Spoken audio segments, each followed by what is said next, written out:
It's still cold out, but the sure sign spring is on the way as we have some crocus and some scilla just getting ready to bloom here in Maxwell Arboretum. Typically, this time of year, as we anticipate the bulbs arriving, and you can see they're just starting to green up and getting ready to bloom, this for us is a good time to look around the Arboretum and on campus in general and think about where we want to plant bulbs next fall.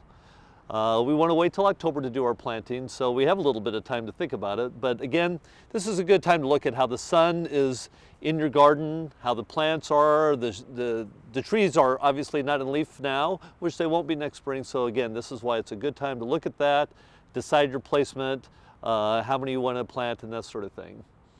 And remember, when planting bulbs, we want to plant in masses, so more is better. We want to plant as many as we can in a certain spot, and as we've done here, maybe mix a couple in certain spots. Now we have some other areas that we want to take a look at.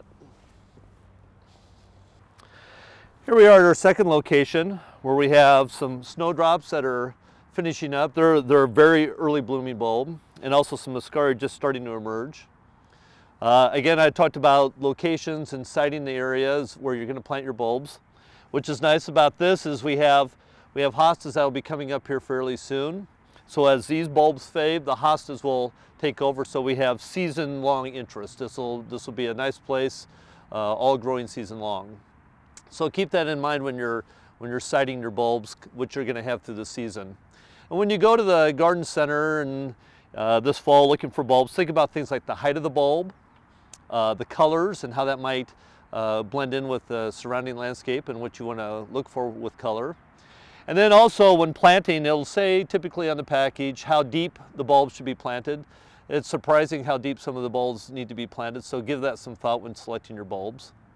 Like I said before, massing is usually better than just putting out a few bulbs here and there. You have a much better effect with massing. After you've got them in the ground, before you've mulched, we want to make sure that we fertilize with a good organic fertilizer, and then water them very well, and then mulch, and you'll have them ready for next spring.